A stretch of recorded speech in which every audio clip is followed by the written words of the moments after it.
couple more adjustments, moved it a little bit over. It's within here, right? And I went and confirmed, was hitting plates at 400 and 500. Whenever you're ready.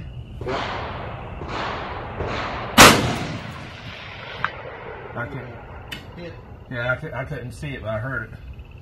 However, I will say this needs more refinement. Why? So let's look on the back of the target. Got nothing too crazy. Just got my ball ammo. I think this is Wolf. Gonna confirm 0 and then make final adjustments and take it to confirm at the 550 using a through-by magnifier and a hollow cell.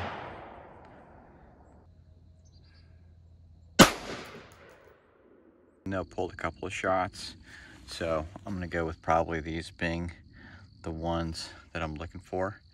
So I'm gonna mark them off, and then I'm gonna make 2 adjustments, 2 back to the right, and see where I go from there.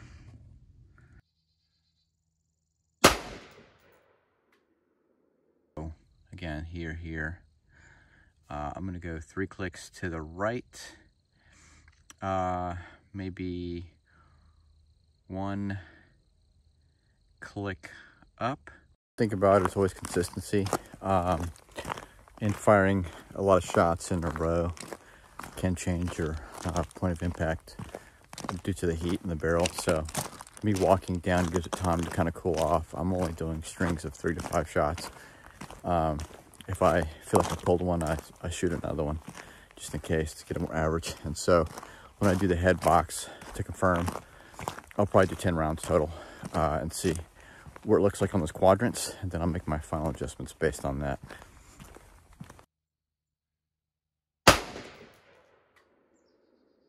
All right, so I went 4 to the right just to see. We have these 4 here. This is the one, I feel like it's a flyer, so I feel like my elevation is good here. The 5th one is, I think, right here. Mixed in there, right? 1, 2, 3, 4, 5, and the flyer.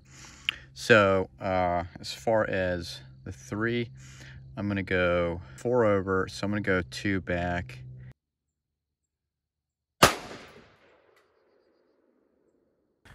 Another concept I learned is you got about an hour's worth of eyes under glass, right? So eye fatigue definitely is a thing. So even walking down here, I'm not huffing it out or anything.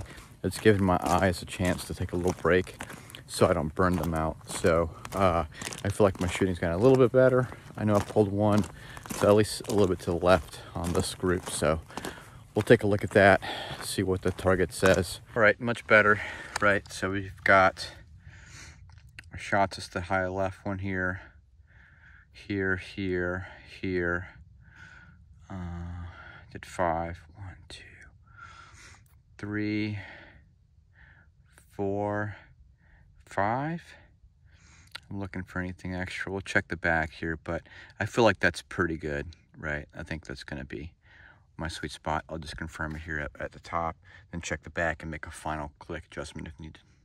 What I mean by check on the back, right? So we have our previous groups, right? And so we have our 1, our 2, our 3 will be overcorrected, and our 4. And so we're looking at the trend of the quadrants. A bulk of them are a little bit low. We started out really biased to the left, would be our right, front side would be the left, and then we overcorrected, and now we're more centered up. I think maybe here, I might even go up 1 click before I shoot on the back of this guy, right? So X looks pretty good. I'll go up a click, and then we'll do 10 right here and see what that looks like.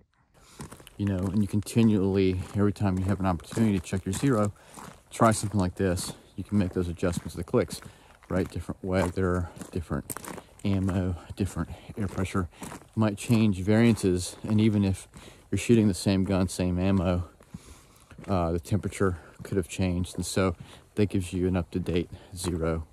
And so hence the historical 0 concept. You're getting a bunch of data points versus just a little bit at a time, and you're trying to compile it to get an overall average.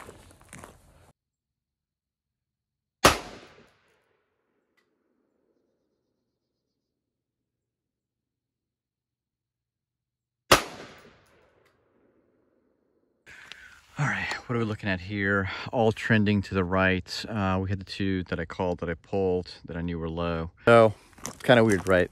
We were centered and then we went to the right, but that tells you a lot more data with the 10 shots. So what I'm gonna do is I'm gonna go, I think I'm gonna go one left. No, I'm gonna go two left. I'm gonna donk the shit out of the optic, make sure it didn't jump. If I see a big jump, I know that it was locked up and it was released.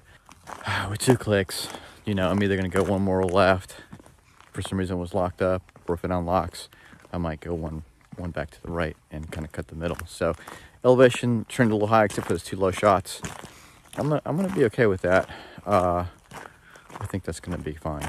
And let's see what happens with the last 5 shots.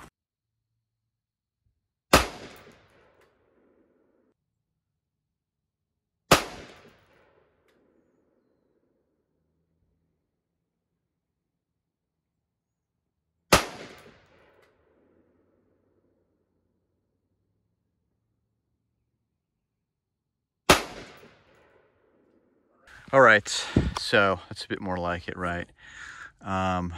We have it here, right, or 5 shots. We went 2 clicks back. I beat the shit out of it. I think we're good there.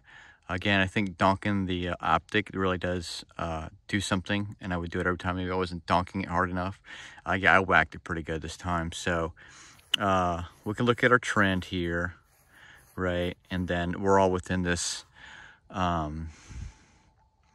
this 4-inch circle. So this is like a 4-inch MOA, right? Not too bad, right? With, you know, I'm using this 55 grain Wolf ammo, nothing fancy. So pretty good. So I feel pretty happy about this. I may make one micro adjustment, or I might just leave it and just check it the next time. So let's mark it up on the front and the back. Let's take a look. We look at the back, right? I've got it marked off. So we made a big improvement from left to right.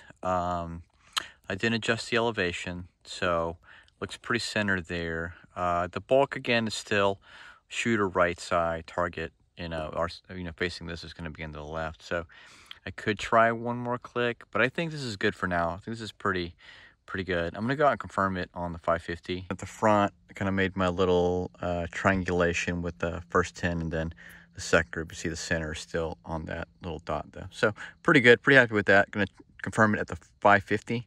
See how far we can push it out.